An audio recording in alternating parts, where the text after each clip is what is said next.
Good evening, friends. I hope I'm clearly audible and visible. Please confirm.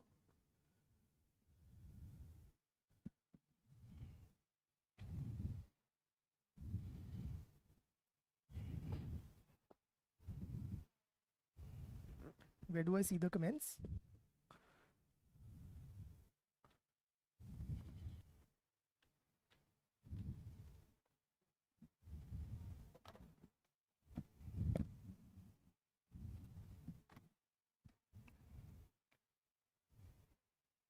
Hello.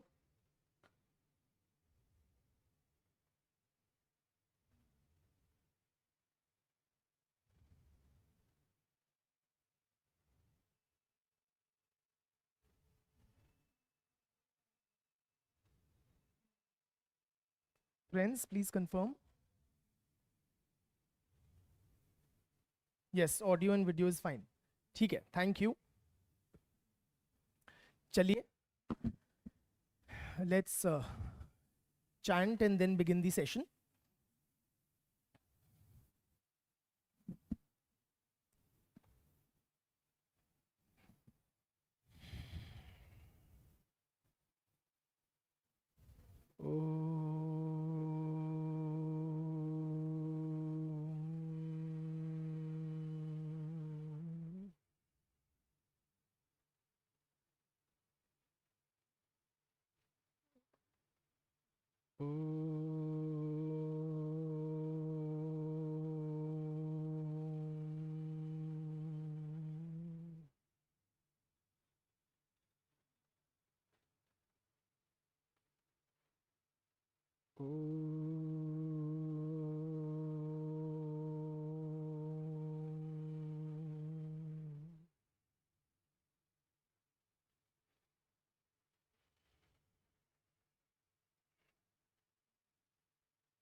So friends, first we will be discussing some of the PYQs of Sociology Optional Paper 2 from the topic Religion and Society.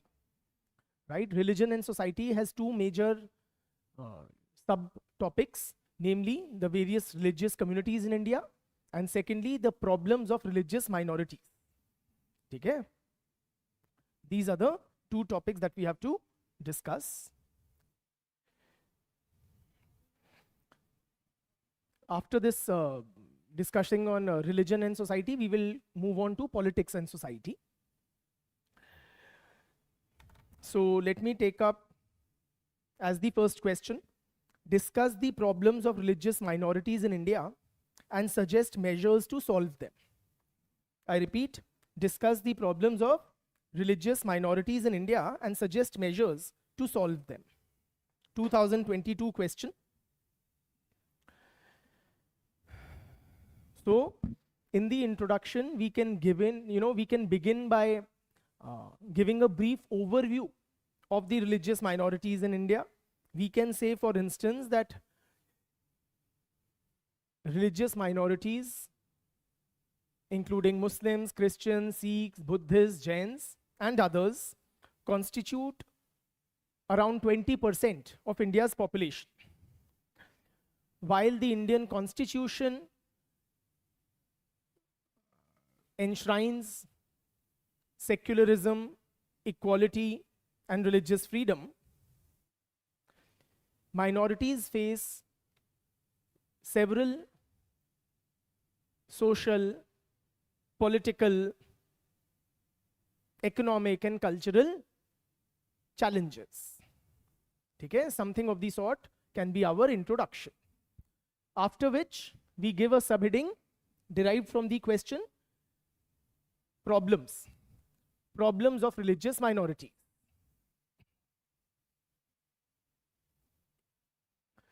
Now my advice will be that,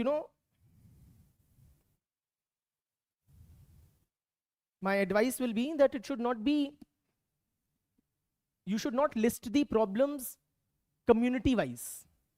In other words, you should not have subheadings, problems of Muslims, problems of Sikhs, problems of Christians, and problems of Jains or something like that. Reason being, A, you will know, because of how our syllabus and preparation is structured, you will know far more about the problems of one community, particularly Muslims, than say other communities like Jains or Sikhs.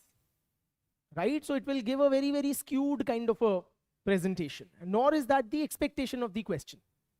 Okay? They are not asking you to specifically talk about the different problems of different religious communities. They are asking you to discuss the problems of religious minorities. So the focus has to be on problems rather than community specific. So we give an overall subheading, problems of religious minorities, and then we discuss the various problems that minorities suffer from. For example, and within each point you can mention or give examples of some of the communities which suffer from those problems. One problem that we can mention is stereotyping. So religious minorities are often caricatured and stereotyped in media narratives and in the social imagination. Right? For example, Muslims are often viewed as orthodox and, you know, somewhat more fundamentalist. Thank you, Aryan Bete.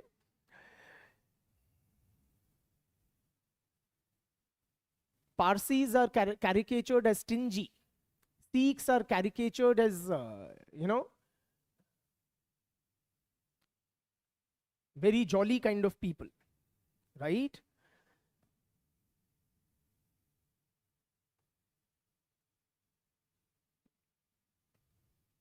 Secondly, we can talk about the problem of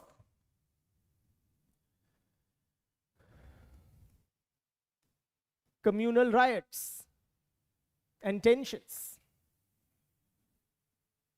Communal riots and tensions.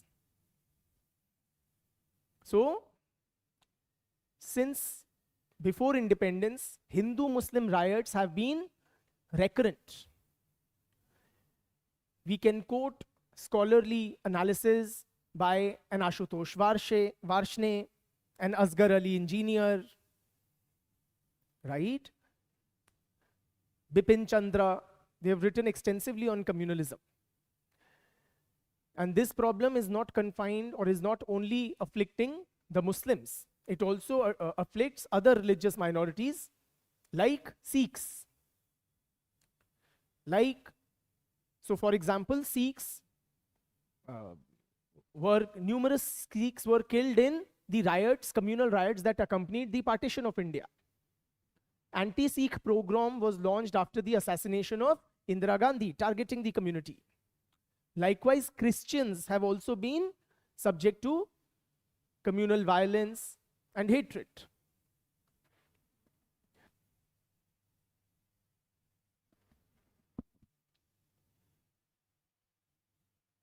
We can talk about demographic challenges confronting different religious communities.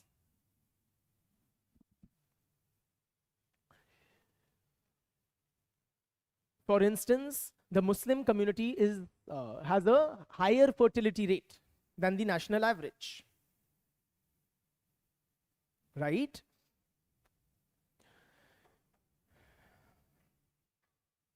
The Parsis have suffered an imminent demographic decline.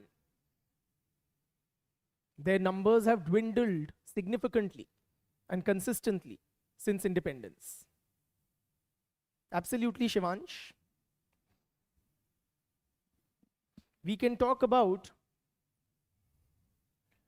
preserving cultural distinctiveness is a challenge that minority communities face.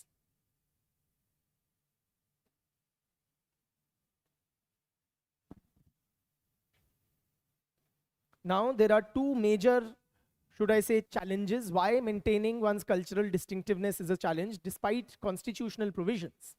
One is there is this homogenizing tendency of modernization forces.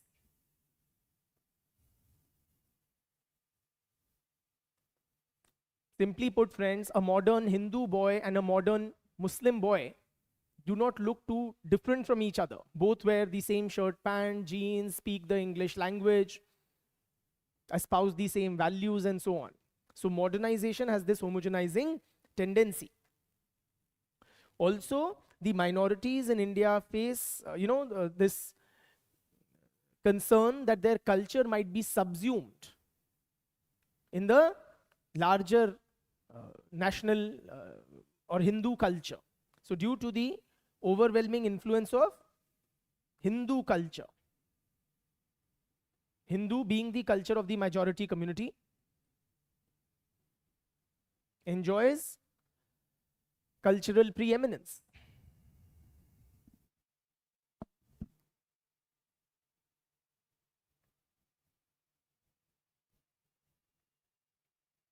Right? We can talk about socio-economic backwardness.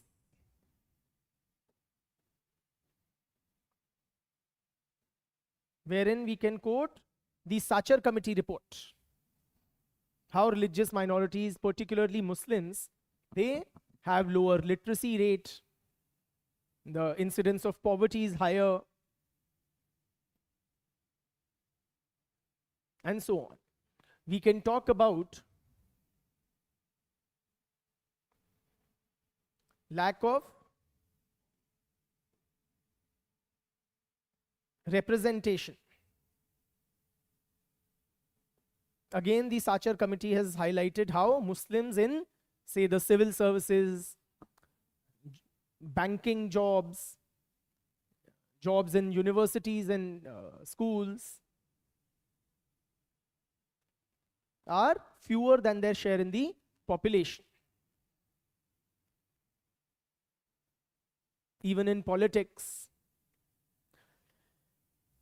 Then we can talk about how women belonging to the minority communities have their own sets of problems. So on various socio-economic and developmental parameters, women typically lag behind men from their own respective communities. Women have fewer property rights and so on and so forth. And also in certain minority communities, women suffer from some sort of, patriarchal cultural elements. For example, several minority communities may not allow women to actively participate in jobs where access to education may be limited, cultural practices like nikah halala, polygamy, and so on. Right? One can avoid mentioning tribes as a religious minority.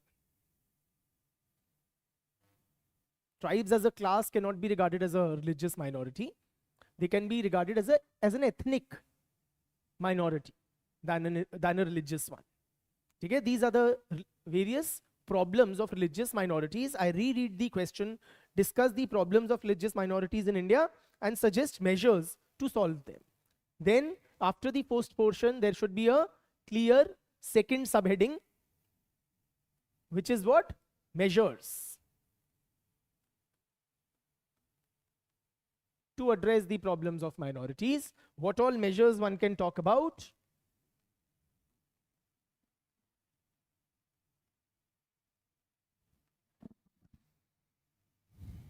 So, साफ बात है, first and foremost, there needs to be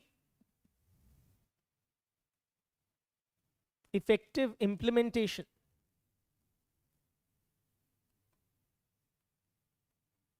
of laws and constitutional provisions.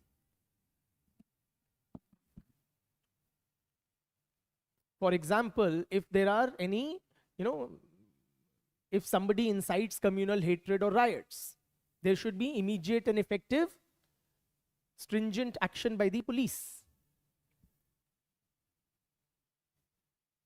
so that you nip those tendencies in the bud.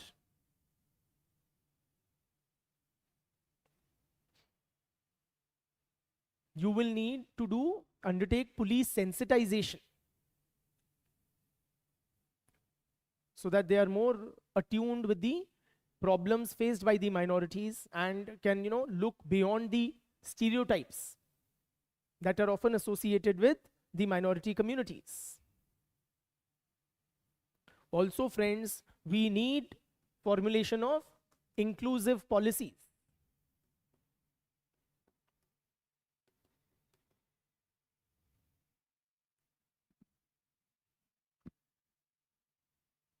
So policies, when they are framed, for example, in the aftermath of the Thatcher Committee report, there was this Prime Minister's 15-point program, right? So that was targeted policies for the minority communities. You can have both kinds of policies, targeted policies to specifically address the problems of minority communities, or inclusive policies which take into account or which ensure that the benefits are also reaped by the minority communities.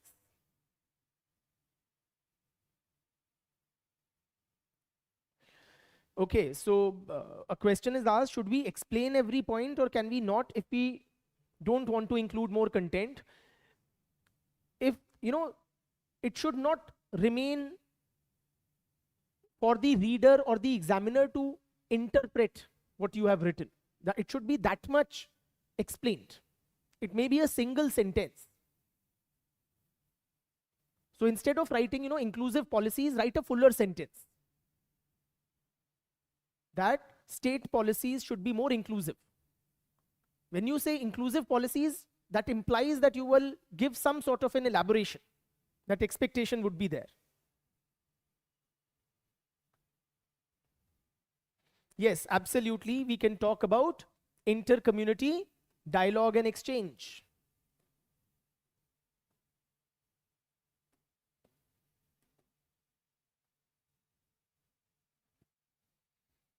So ensuring frequent, regular, uninterrupted, formal as well as semi-formal, informal dialogue and exchange between different religious communities. For example, particularly in communally sensitive areas, peace committees can be established. There can be, regular exchange fostered between different religious communities, particularly the majority and the dominant minority, the largest minority in the area. You can organize joint celebration of festivals or participation in each other's festivals. Okay? Nextly, we need to promote nationalism, national integration.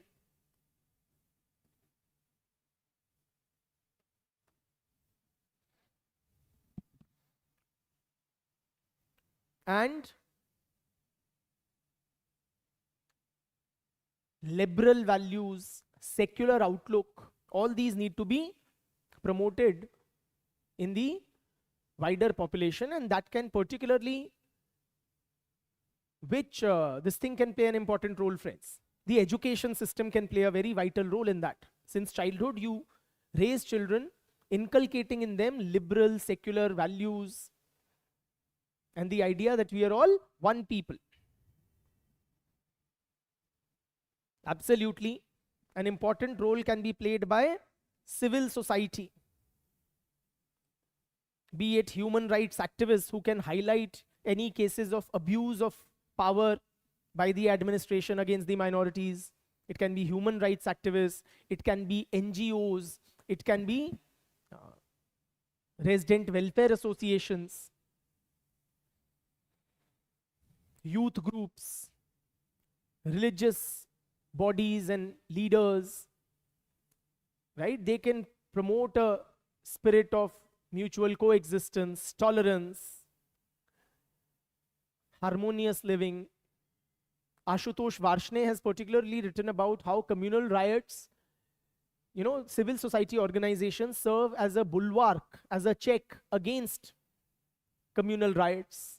They keep channels of communication open between communities, helping to clear any misgivings or, checking rumor mongering. Likewise, friends, a responsible media, very important. Media can, media is like a double-edged sword. It can fan communal tensions and riots, or it can help to check such tendencies.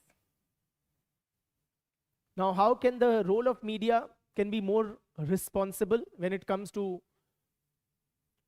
for example, not spreading negative stereotypes about minorities? You would see a lot of media nowadays engages in fanning Islamophobia, demonizing Muslims, portraying them as orthodox, aggressive, violent, and so on, anti-national and so on, right? So such tendencies have to be checked, that there is no negative stereotypical depiction of minorities in the media. There needs to be self-monitoring by media watchdogs and, oversight committees from within the organizations, media organizations. Also, social media plays an important role. So, fake news needs to be checked. Any content which can potentially entice hate towards minorities should be checked. आजकल बहुत ही morphed videos वगैरह आते हैं which can, या old videos may resurface accusing minorities of in a particular area of doing this or that. All of that. ठीक है?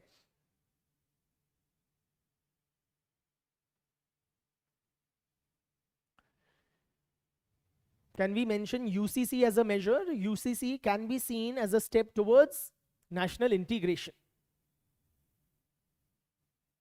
Right? More, what should I say?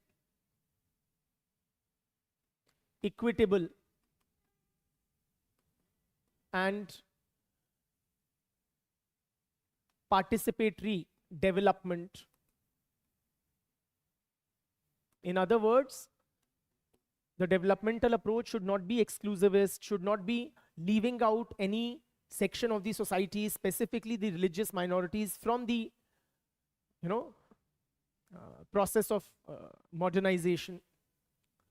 It should be ensured that the benefits of economic growth, job creation, industrialization, and the expansion of the service economy includes all segments of the society, including the religious minorities. ठीक है? तो इस तरीके से we can talk about the measures that can be taken. चलिए, moving on to the next question.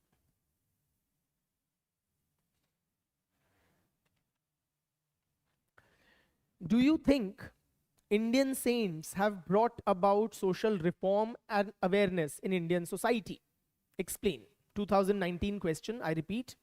Do you think Indian saints have brought about social reforms and awareness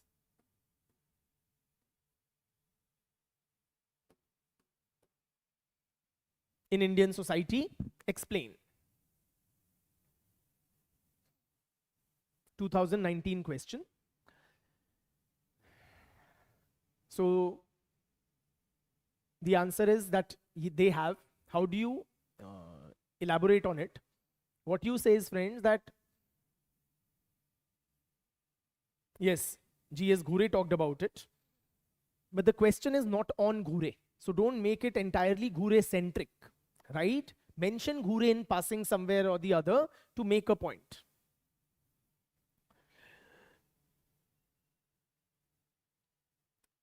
So we can say that, culturally, sadhus and sons have enjoyed immense moral authority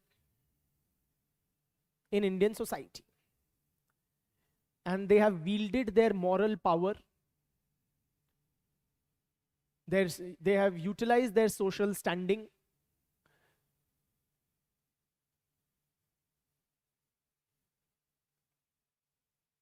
through measures like information dissemination and moral persuasion to bring about a wide range of social reforms throughout Indian history. ठीक? Then we give a subheading, reforms and awareness. Reforms and awareness by saints.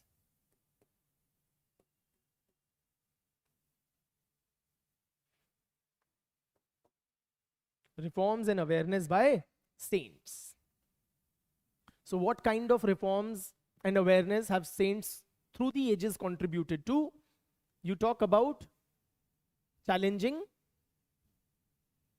caste hierarchy or caste-based discrimination.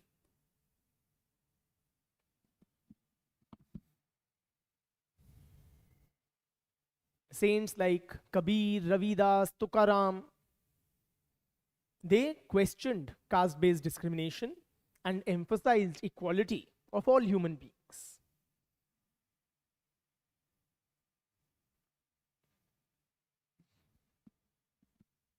Rejecting ritualism.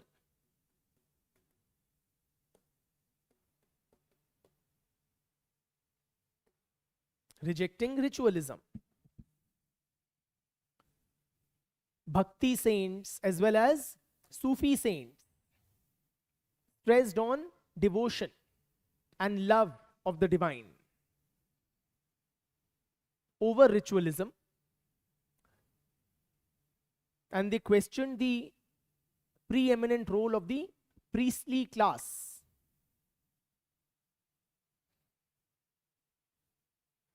over spirituality and religion. They tried to make, God more accessible to all. Religion more of a personalized relationship, a personal relationship with the divine, with one's creator, rather than seeing it as a complex web of rituals in an esoteric language. Right? And for this, they often wrote and sang in the vernacular languages, friends.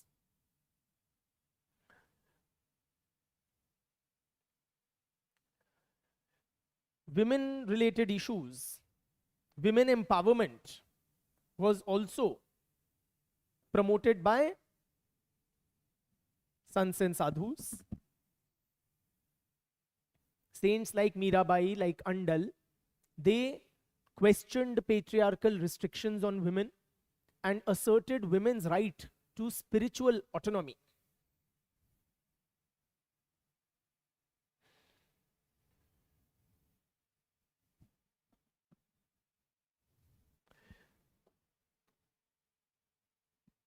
They have also created, helped to forge a pan-India identity and consciousness.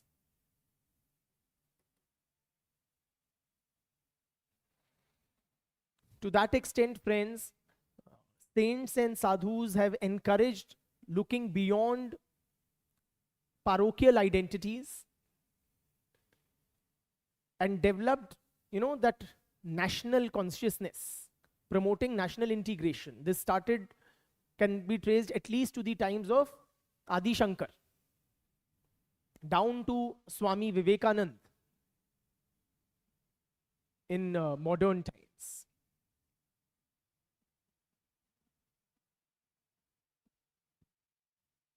Right?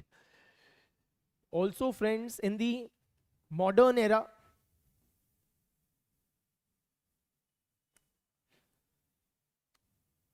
saints, reformers, and leaders like Sri Aurobindo, like Gandhi, like Sri Narayan Guru,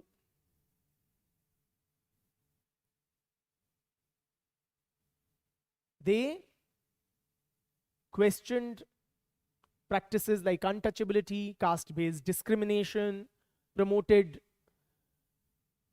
access to education of all social groups, raised women-related issues, and even created awareness against the excesses of the colonial state.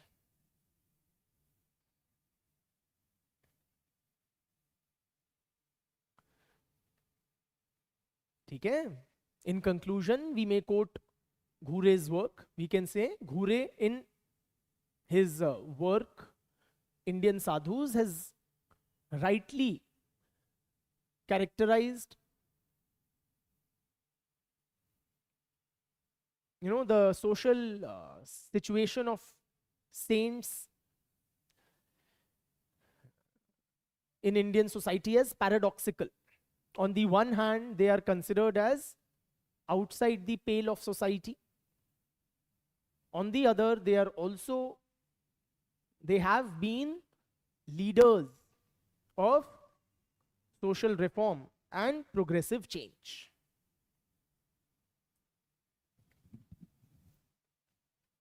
Moving on, friends, next question.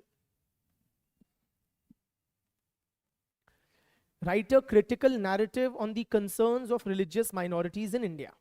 2018 question. Write a critical narrative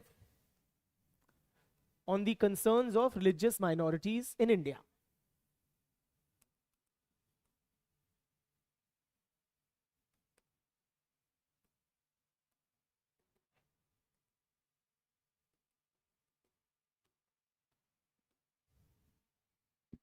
After the introduction, friends, I would rather divide this answer into two portions.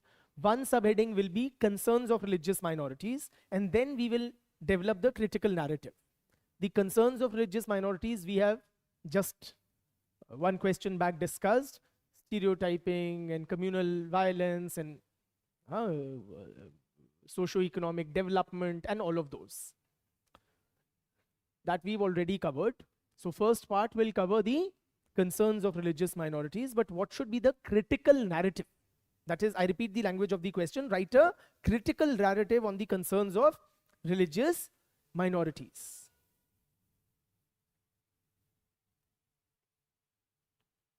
ठीक है? Critical narrative में क्या आना चाहिए, friends? So, several things you can mention in the critical narrative.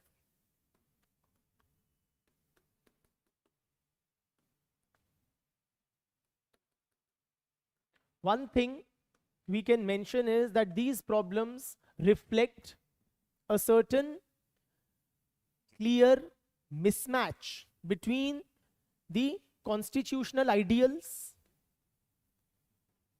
of, or the constitutional promise of equality, secularism, religious freedom, and the lived realities of the minority communities. In real life, we see problems of discrimination, of violence, and so on. Secondly, friends, we can mention how these problems result in reduced chances of social mobility.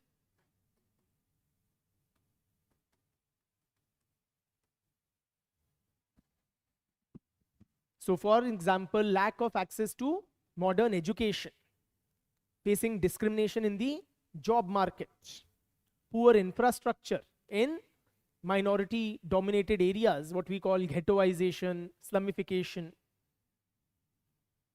All of these limit avenues for upward mobility for the religious minorities.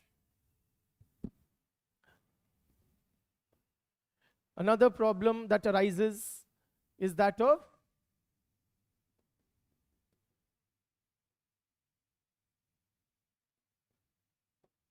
citizenship identity.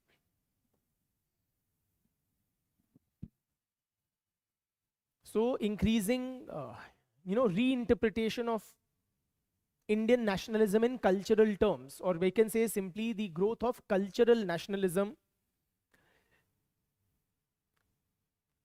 Measures like the CAA and the NRC and hate campaigns on social media, they create anxiety and concerns over the citizenship rights of the minorities.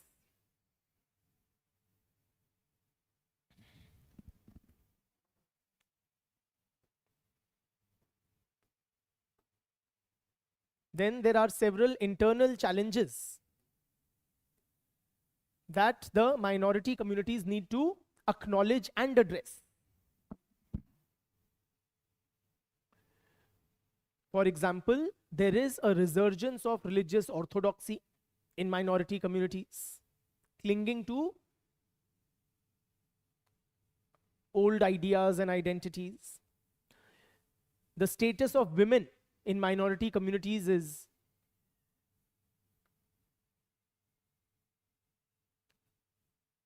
lower than that of men, and worse than that of women in the non-minority or the majority community. The lower castes, for example, Pasmanda Muslims. So you have caste-based discrimination within minority communities. You have sectarian divide within minorities, sectarian divides and conflicts, right? So these are all internal challenges. Also, friends, critics would allege that minorities often suffer from a victimhood complex.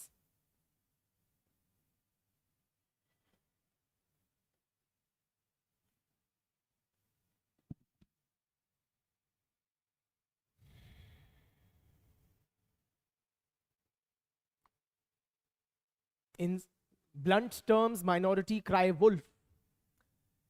They, expect, because of that's how our socio-political system has been, preferential treatment rather than equal treatment.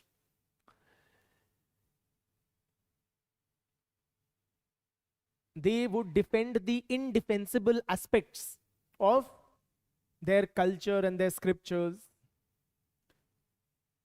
Minorities are unwilling or less willing to accept and endorse modernization. So we see that the modernization is either lacking, absent, or it is delayed modernization that minorities are undergoing, right? So all of that. This can be our critical narrative. In the conclusion, we can say that addressing the concerns of the minorities requires concerted efforts by all stakeholders, including state institutions, civil society organizations, the minority communities, as well as the majority. All need to pool in their efforts to strive for inclusive and equitable development based on secular ethos. ठीक?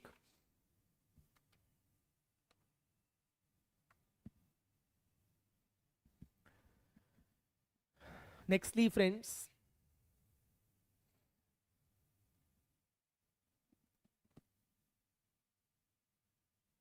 hmm. 2017 question. What are the distinct features of Islam as practiced in India, and how have they changed over time? I repeat, what are the distinctive features of Islam as practiced in India, and how have they changed over time? Okay. In the introduction, we can give a background of why this question arises. We can say that Islam is one of the major world religions prevalent in different parts of the globe. It arrived on the Indian soil during the lifetime of Prophet Muhammad.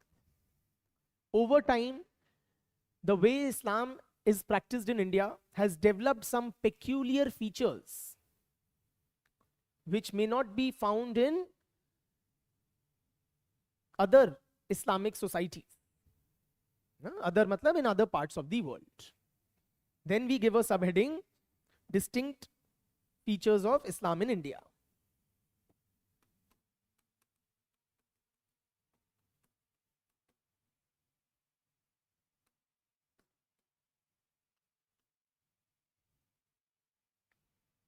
The most important of these will be the prevalence of caste-like stratification.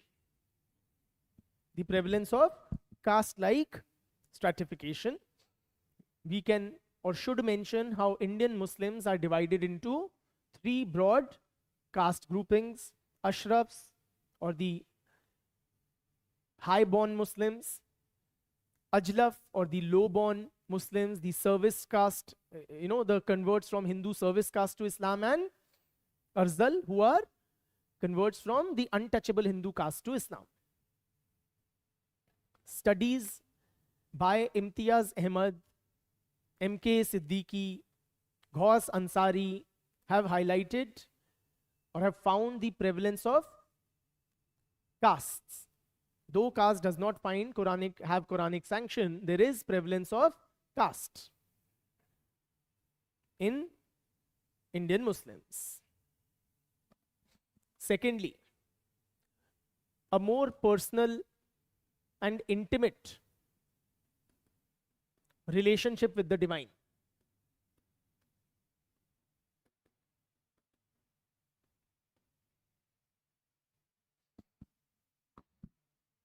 So Sufism absorbed or was influenced by the Bhakti tradition, which underlined an intimate relationship with the divine based on love and affection.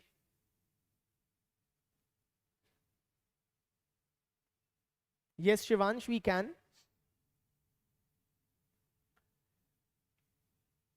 And Indian Islam has this, strong imprint of Sufism. Also appreciate, friends, we see regional variations. Even within India, Muslims are not a homogeneous community. The practice of Islam, the organization of Muslim Samaj, all of it exhibits strong regional variations. So in different parts of the country, Muslims have adopted local customs or the local language. Saaf baat hai, Muslims in Delhi and UP region speak in Hindi, but Muslims in Bengal have adopted Bengali. Muslims of Kerala speak Malayalam, and so on and so forth. Then, of course, we can talk about the cultural imprint of Hinduism.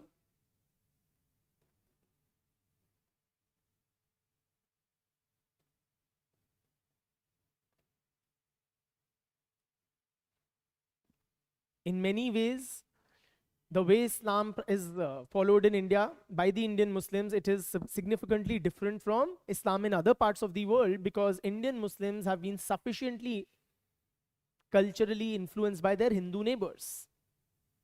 For example, the practice of dowry becoming increasingly common amongst Indian Muslims.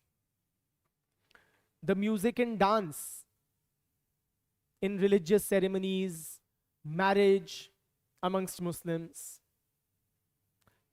A belief in karma, or the purity of the Ganga Jal, which was captured in a survey by the Pew Research Center amongst Indian Muslims. A veneration of saints, जैसे हिंदुओं में साधु संतों की को हम नमन करते हैं, Muslims में भी पीर बाबा का, साउथ एशियन मुस्लिम्स में पीर बाबाज का कल्चर है. These holy men, mendicants या renunciates टाइप के. श्राइन्स को वेनरेशन करना, जैसे अजमेर शरीफ दरगाह हो गई, ख्वाजा निज़ामुद्दीन औलिया की हो गई, एंड सो ऑन. ठीक है. We can talk about developing a spirit of tolerance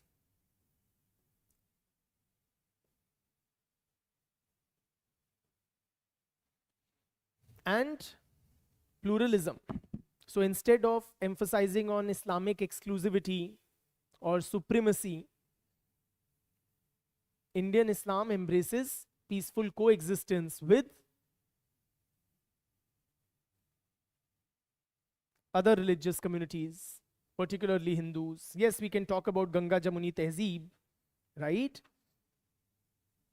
Now, second part of this question, what are the distinct features of Islam in India and how have they changed over time? Importantly, how have they changed over time? So what are the changes over time that we see?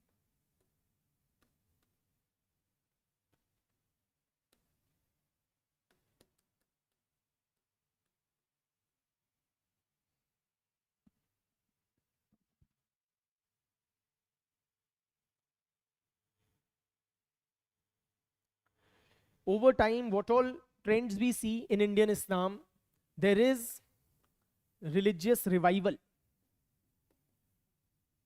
or Islamic revival. Revivalist movements like the Deoband movement, the Wahhabi movement, they promote religious orthodoxy. Wahhabi movement did not begin in India, but it had a significant influence on Indian Muslims or a section of Indian Muslims. Deobandi was a homegrown movement. And these kind of movements, they promote religious orthodoxy and advocate a strict adherence to Quranic principles. We also see increasing trend of,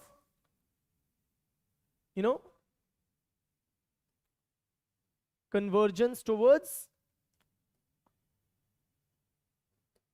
global Islam or universal Islam.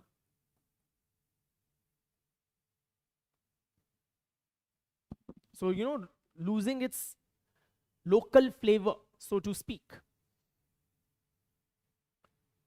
What is happening? There is increasing international migration of Indian Muslims to Islamic or Muslim majority countries, especially the Gulf region. Many Muslims go there for, seeking better opportunities, or due to modern technologies like satellite TV, social media, and so on. There is increasing rise of this, transnational religious consciousness as, kind of a newfound commitment to the notion of ummah or the global brotherhood of all Muslims. Seeing the entire Muslim Samaj as one. So Indian Muslims would rally behind the cause of the Palestinians in faraway Gaza and so on.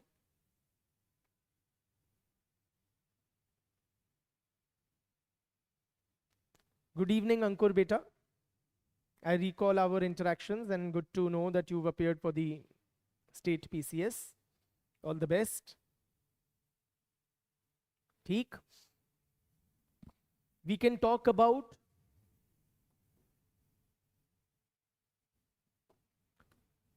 politicization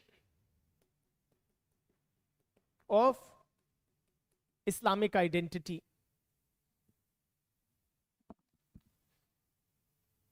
So because of minoritarian politics, because of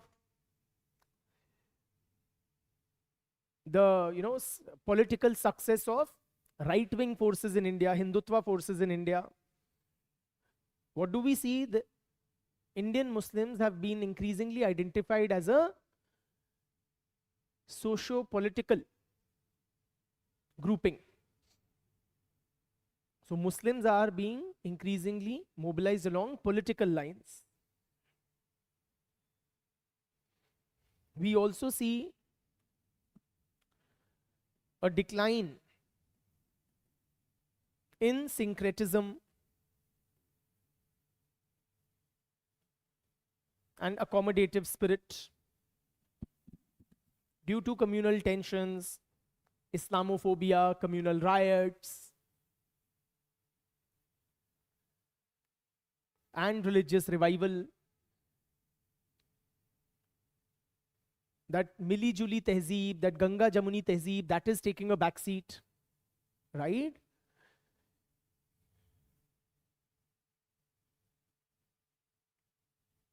So all of these we can talk about. So these are some of the sample questions from religion and society in India, which I found worth discussing. Now we move on to discussing some PYQs from politics and society, paper 2. Before that, we take a short 2 minutes break, 2 to 3 minutes break. So, and then we recommence. Okay, we'll leave the video on, but I will start within say 2-3 minutes.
Good evening, friends. Let's continue the session. Now moving on to politics and society. Please confirm I'm audible by typing hi. If you could please confirm, friends.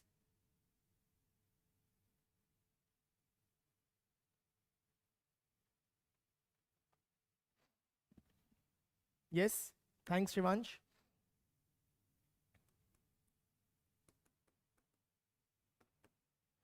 Let me take one question. Discuss social basis of political mobilization in India. It's a 2025 mains question. Discuss the social basis of political mobilization in independent India. Has some change occurred in the last 60, 70 years? I repeat, discuss the social basis of political mobilization in independent India. Full stop. Has some change occurred in the last 60 to 70 years? Okay, so clearly this question has two parts. Our answer should also be divided into two portions. In the introduction, we can simply say that political mobilization means the ways in which individuals and social groups are organized to participate in political activity in order to secure representation and resources. ठीक?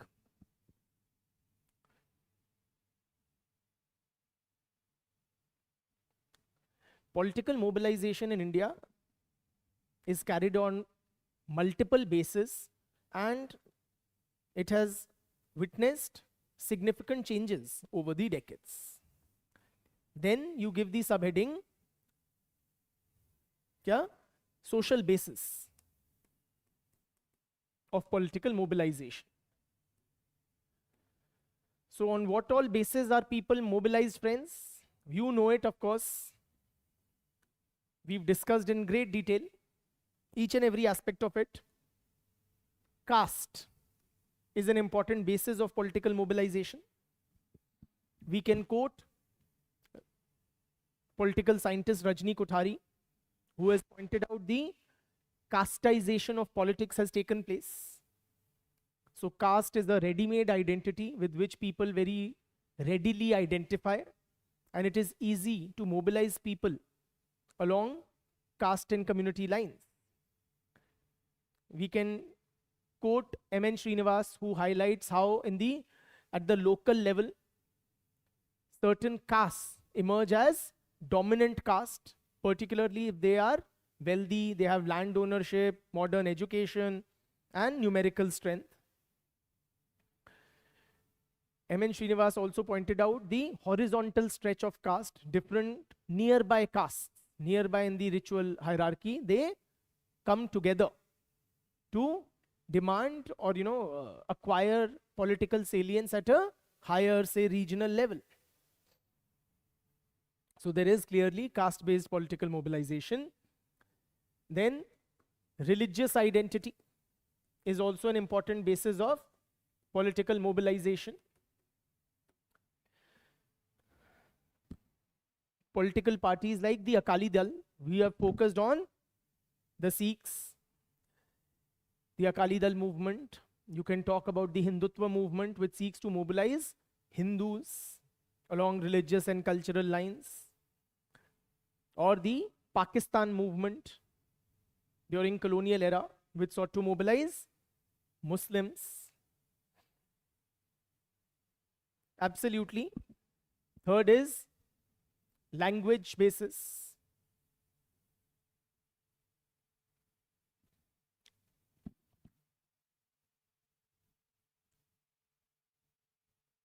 So parties like, language and ethnicity, if I may say, parties like DMK, AIADMK, AGP, Assam Gan Parishad. You can talk about, is there class-based political mobilization in India? Class is particularly emphasized by the communist parties as a basis of political mobilization. So CPI, CPIM, they seek to mobilize the working class. You could talk about tribal identity as a basis of political mobilization by parties like Jharkhand Mukti Morcha, by the Bodoland movement, right? And the like. So all these are social bases of political mobilization in India. Then next part is, has some changes occurred in the last 60, 70 years? In political mobilization, what kind of? So there should be a clear separate subheading, changes in political mobilization. What all changes we can talk about, friends? Number one, there is a shift away from ideology to identity as a basis of political mobilization.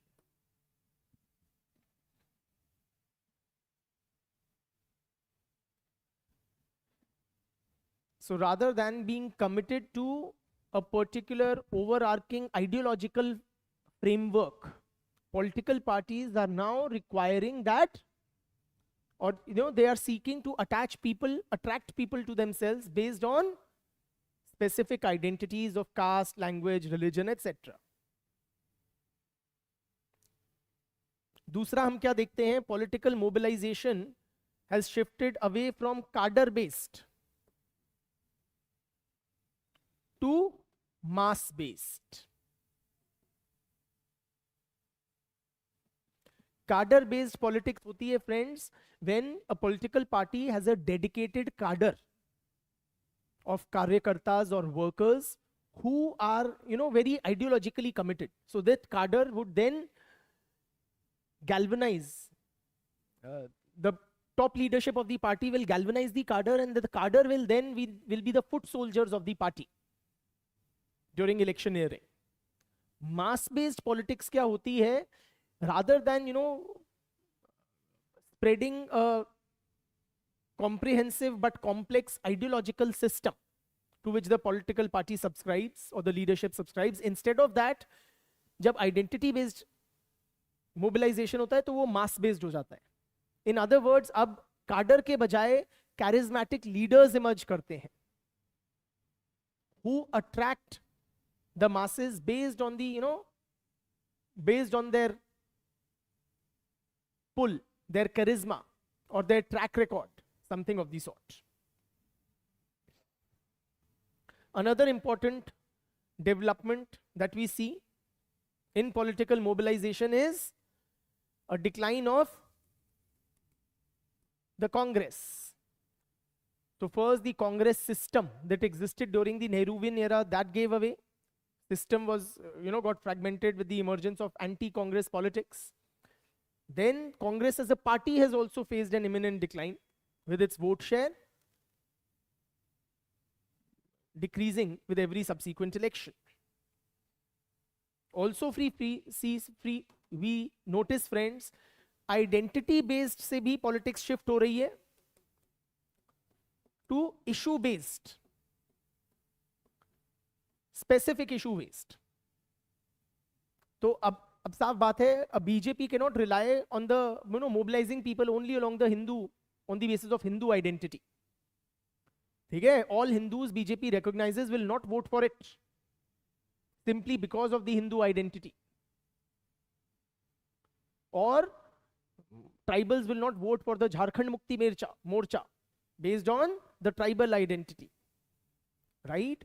Or Muslims will not vote only for the AIMIM simply because of the Muslim card. So अब specific issues पे लोग vote कर रहे हैं, and political parties भी अपनी जो pitch है, political pitch, they are making it accordingly. Specific issues are becoming the basis of mobilization. Issues like corruption. Aam Aadmi Party was purely corruption issue based. That was the major plank or selling point of the Aam Aadmi Party in Delhi and then Punjab. It could be issues like agrarian distress. It could be issues like development. It could be issues like, better urban infrastructure. Another change that we can see is increasing role of media and technology in politics. Increasing role of media and technology. So political mobilization जो हो रहा है increasingly media driven हो रहा है. Not just media or the mainstream media, but social media is also becoming increasingly important. So all important political leaders have their social media accounts where they are commenting on various issues, reaching out to the masses, seeking and receiving feedback, and so on. Social media, you know, all political parties have dedicated social media teams to troll opponents, to glorify their own leaders, and so on and so forth. Another important shift, friends, that we see, you know, till at least the times of Indira Gandhi, even Rajiv Gandhi, politics was poor-centric. But from the poor, in the era of globalization, we see an increasing focus on the middle class. जो globalization के era में middle class है, उसको बोलते हैं new middle class. So, politics away from a focus on the most wretched or the most disadvantaged to a middle class driven political narrative. ठीक है? Next question.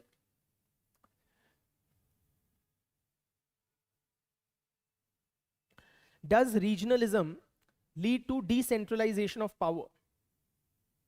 Substantiate your answer with relevant examples. Examples अवश्य देने हैं. Decent number of examples होने चाहिए इस answer में, because the question clearly, specifically demands so. I repeat the question. Does regionalism lead to decentralization of power? Does regionalism lead to decentralization of power? Does it, friends? What is your gut reaction?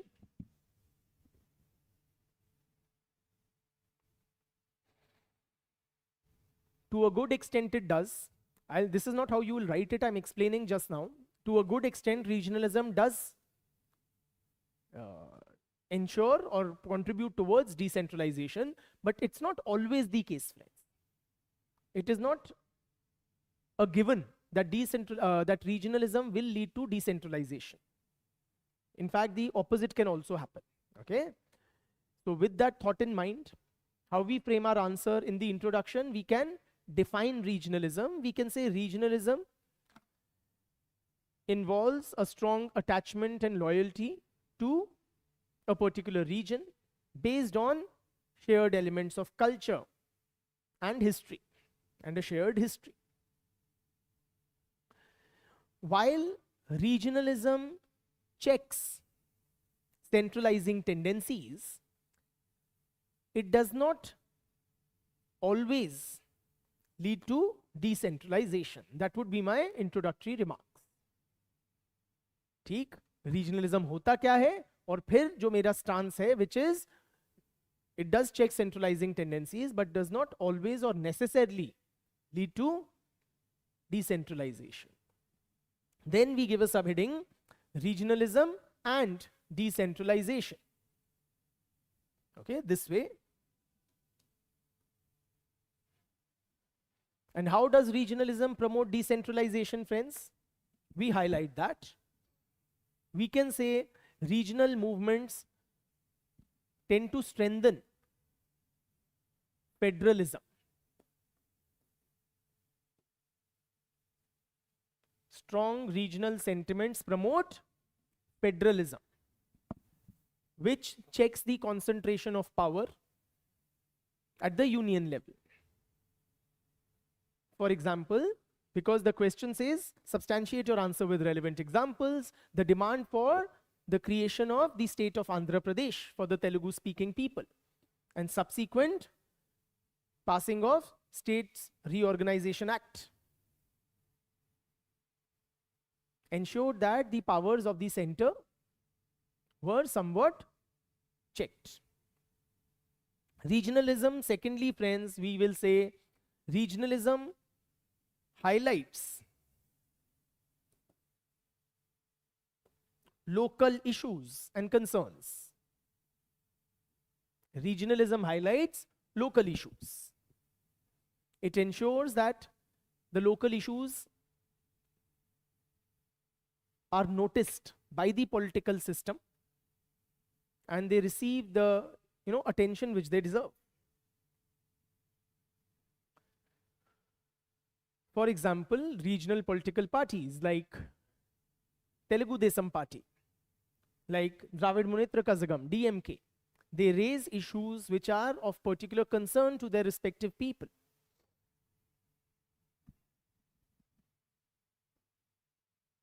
Thirdly, we say that regionalism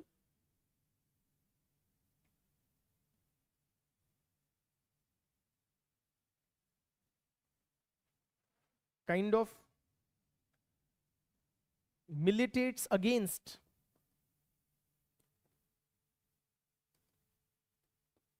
over centralization. Regionalism militates against over concentration of powers in the center. For example, during the coalition era of 1990s and from the prime ministership of VP Singh till even Manmohan Singh, right? Those years of political instability at the center saw regional parties which were strong in the states supporting the government at the center.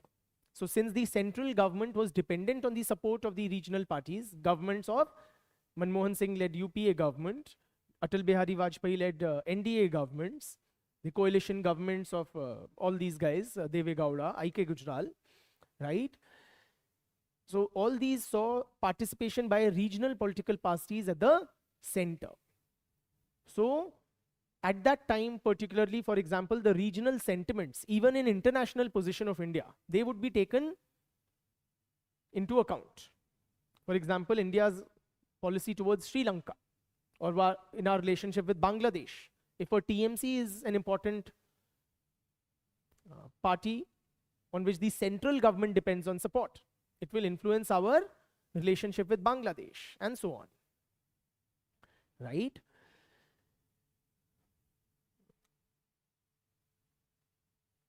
Or regional parties during those coalition eras, they were able to more effectively bargain with the center for better packages, special grants for development in their respective regions.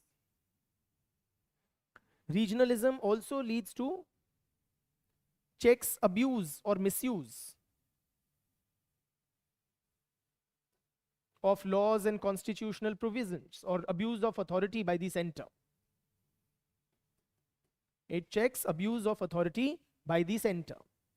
For example, when the central government uses authoritarian powers or misuses Article 356 of the Constitution to dismiss a democratically elected government, regional parties would make a hue and cry about it.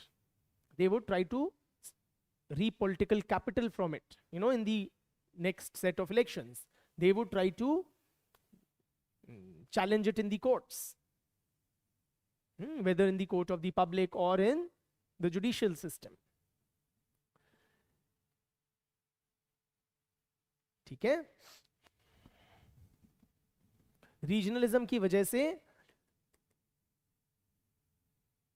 Financial devolution भी होगा.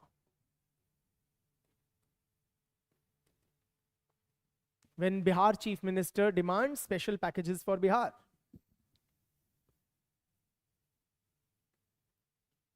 ठीक है, ऐसे करके. Then second, my argument was it does help in decentralization, but not necessarily so. Now coming to the second part of the answer. So I'm frankly unable to think of a brief subheading for it, so I'll write it in sentence form. However,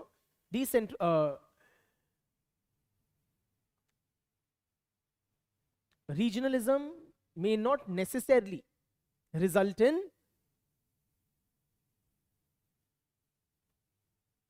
decentralization. In fact, it can have the opposite effect. For example, so regionalism not leading to decentralization.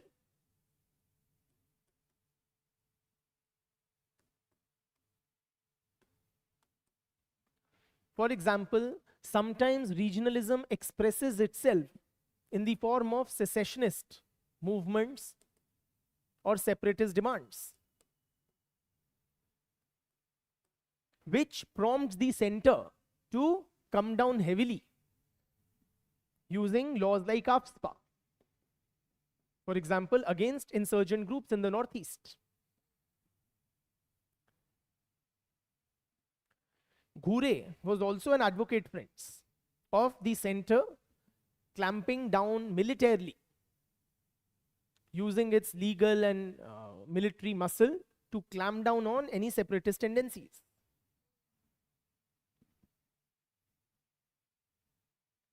Secondly, friends,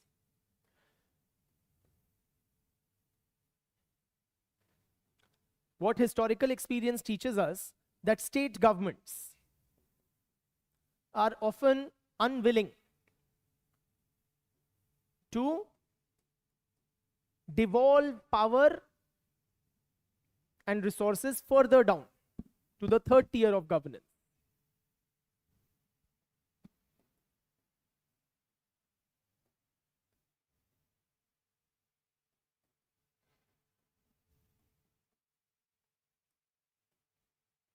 So rather than empowering Panchayati Raj institutions and urban local bodies, state governments kind of cling to that power that they have at their level.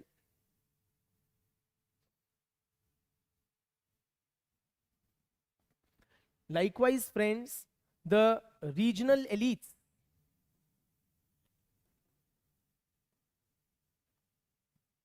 may be self-serving and self-aggrandizing. Aggrandizing मतलब खुद की power status को बढ़ाना, खुद power accumulate करते जाना. It will not be appropriate to give this example, but for understanding, for example, the ruling elites in the Kashmir Valley, the muftis, the Abdullahs, they have been accused of serving their own vested interests while demanding regional autonomy, while demanding that Article 370 stays and Kashmir retains its, Jammu and Kashmir retains its special status in the Indian constitutional scheme. But they have not used that for benefiting the people on the ground, the Kashmiris, rather for serving their own ends. Okay? But it is too politically charged, this thing, so avoid giving the specific example here. Okay? Or avoid mentioning political parties by name. Huh? So all these we can say. Next question. 2021 question. Is social democracy a precondition for political democracy? Comment. I repeat, is social democracy, it's a 2021 question, is social democracy a precondition for political democracy? What is your take, friends? Is social democracy a precondition for political democracy?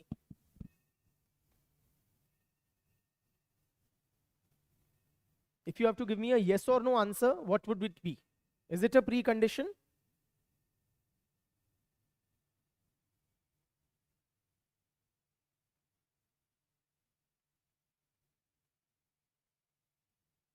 I would tend to disagree with the premise of this statement, friends. My concerned view is it is not a precondition, and let me explain why. I would say it is very important. It is very beneficial when social democracy accompanies political democracy, but it is not a precondition. Okay? how we frame this answer in the introductory para.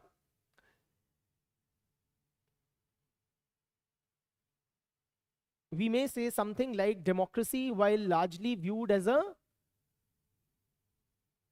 political arrangement, it also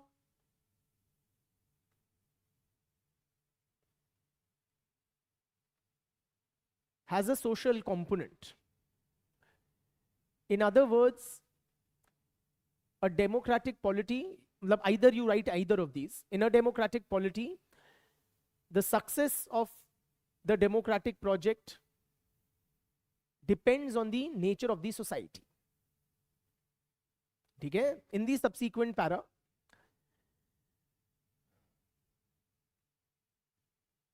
we can explain what social and political democracy mean. We can say social democracy means equality of status and opportunities. It means particularly ensuring social justice for the historically disadvantaged social groups.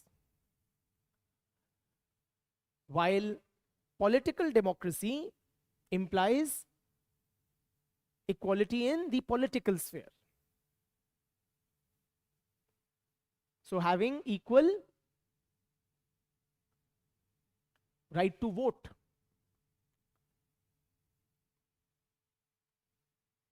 equal right to contest elections, and equal right to participate in governance.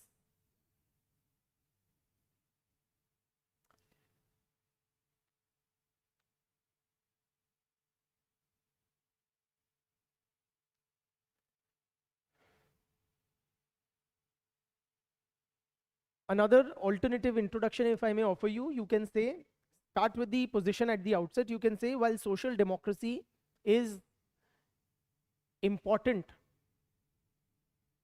for the success of political democracy, it is not a precondition. It is not a precondition, right? And then you talk about what is social democracy and what is political democracy, and then you give a subheading: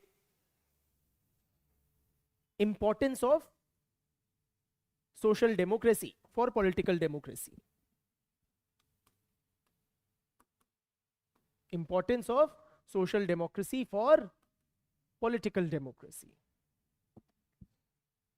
Where one may quote Bhimrao Ambedkar, that Dr. B.R. Ambedkar was of the clear view, unambiguous position that for political democracy to be meaningful, for it to be substantive, social democracy is essential. That was Ambedkar's position. Simply that without equality in social and economic spheres, formal political and legal equality will be somewhat hollow, it will be partial, it will be meaningless. This position also resonates with the Marxist view. Marxist view also is critical of Western democracies, which are premised on political equality alone. Unless and until accompanied by social and economic equality, political democracy is never fully realized. So social democracy means that people are treated equally in the society across castes, genders, ethnicities, class, sexes, everything. And if that equality in the social sphere is absent, it means that the people are not committed to the democratic ideals of equality and justice. So the spirit of democracy will not be fully alive in a society characterized by grave, entrenched social inequalities. To substantiate that point, one may point out how even after 70 decades of political democracy, women's representation in the political sphere in India is much below their share in the population. women constitute no more than around 15% of all MPs and MLAs throughout the country, despite the right to vote and the right to contest elections, because of the patriarchal nature, the unequal nature of the society. Theek? Then the next argument was that it is not a precondition. However, what we can argue, friends, that it is too idealistic, perhaps, to require political democracy to be based on social democracy. If social realities and complexities are taken into account, simply, friends, one has to begin somewhere. And if political and legal equality are easier to attain, then that's a good start for a society. So we say that, a society characterized by complete social, political, and economic equality may be an idealization, but not reflected in the ground reality. So, starting with political democracy is a good beginning. Why it is a good beginning? Political democracy is valuable for its own sake, first and foremost. If people have equal right to contest elections, express themselves, freedom of speech and expression and so on, then they'll be able to hold governments accountable, and even if there is inequality in society. More importantly, friends, political democracy itself goes a long way in empowering the marginalized sections of the society. It can facilitate demands for social justice. It can ensure that policies made by the political system are more inclusive. We can give the very successful or good example of Dalit empowerment through political mobilization. Parties like the Bahujan Samaj Party, before that the Republican Party of India, Panthers, Dalit Panthers Party, all these have to varying degrees been able to raise the political consciousness of the Dalits, which has helped them to question traditional caste-based discrimination and demand greater, more effective implementation of the constitutional spirit of equality at the societal level. Theek? So, this way we can talk about this question. Last question. Comment on the increasing significance of caste in politics. 2016 question.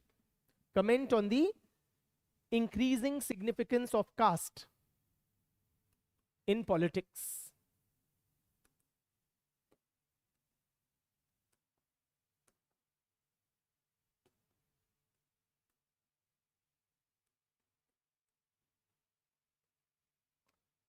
So caste is a hoary, ancient institution, an important social institution in Indian society.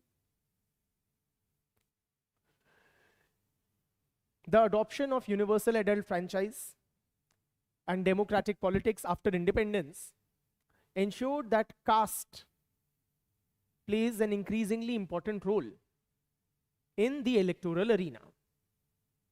Then you give a subheading, if you please, significance of caste in politics. So caste plays an important role in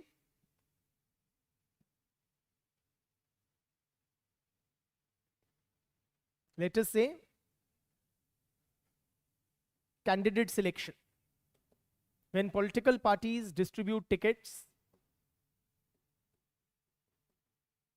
they keep in mind the caste composition of various constituencies. Caste plays an important role in mobilization of resources.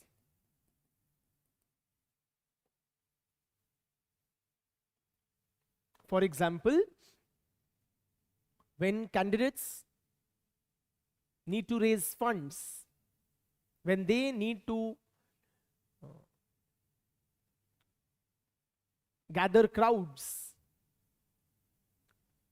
when they need a dedicated cadre of supporters who will go door to door and campaign for them, they often rely on caste and kinship networks. Okay?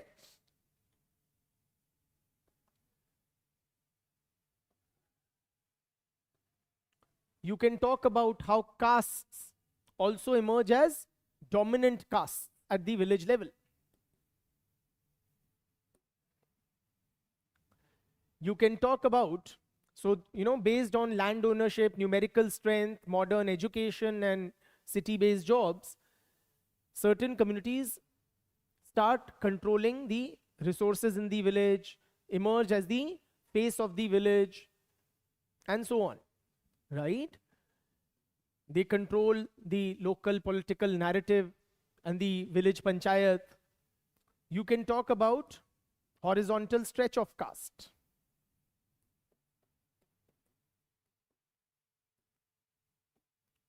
So, in order to gain influence, the dominant caste typically operate at the level of the village or a group of nearby villages, but to gain importance at a wider regional level, ritually nearby ranking castes often come together. This is what M.N. Srinivas calls the horizontal stretch of caste. For example, what we see as the Yadav identity in states like UP and Bihar. Yadav is a common surname adopted by numerous cow herding castes like Gwala, Gopi, Gopal, right? Who assumed the Yadav identity to capture the political sphere at the state level. Dominant caste is also, of course, M.N. Srinivas's concept. While talking about candidate selection, resource mobilization, we can quote Rajni Kothari.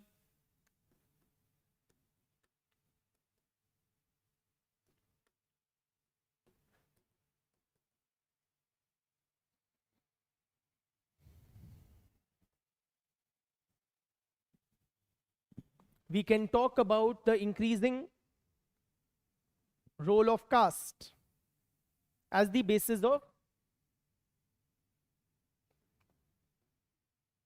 Dalit assertion. So the political mobilization of the Dalits, which Ambedkar envisaged, Kanshiram Mayawati translated into the ground reality,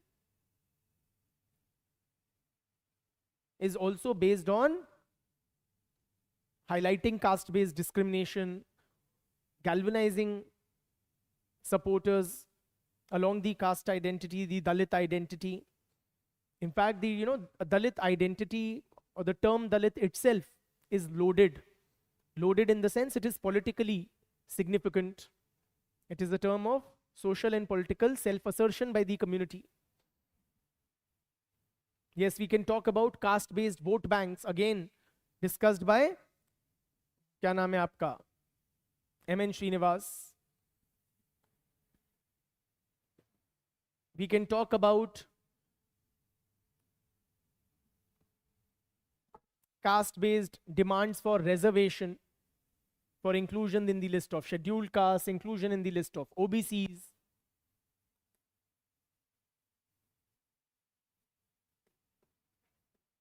For example, the Maratha agitation, the Patidar agitation in Gujarat, Maratha agitation in Maharashtra, the Jat agitation, right?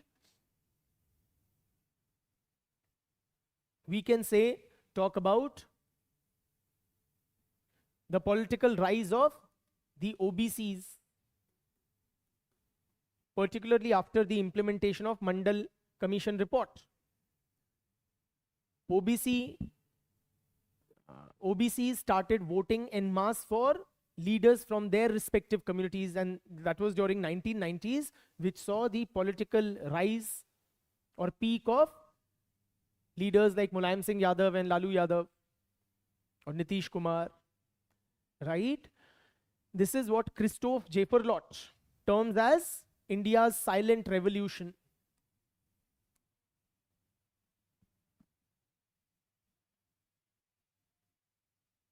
ठीक है? I repeat the question. Comment on the increasing significance of caste in politics. Comment कह रहा है, तो we don't have to take the statement at face value. We can also talk about a counter view. A counter view to this, that the significance of caste in politics is increasing, is offered by scholars like Suhas Palshikar or Dipankar Gupta. Gupta sees all this emphasis on caste during elections basically as a media hype. It is TV channels who need 24/7, with their 24/7 news cycles and need for content. They unduly emphasize the caste identity.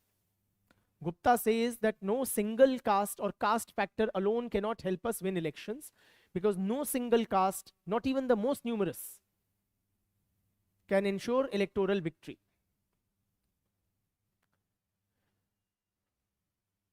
Right? For example, if Yadavs are seen as the most preeminent caste in UP and Bihar, they constitute no more than 15% of the Bihar population. Suhas Palshikar points out that caste factor is nullified because all political parties factor that in while distributing tickets. So it is one Baniya standing against another Baniya in a Baniya dominated constituency. It is one Brahmin fighting against another Brahmin in a Brahmin dominated constituency. It is one Vokaliga against another Vokaliga in a Vokaliga dominated constituency. So you can't get votes solely on the caste basis. You have to talk about issues other than caste. It could be developmental issues, it could be the Hindutva identity, it could be protecting one's local culture, it could be governance, it could be infrastructure, it could be the appeal of a popular leader, and so on and so forth. But only caste basis is not adequate to win elections. Okay? So that is our understanding of the increasing significance of caste in Indian politics. So that's about it, friends. I hope you found the session somewhat helpful in your preparation.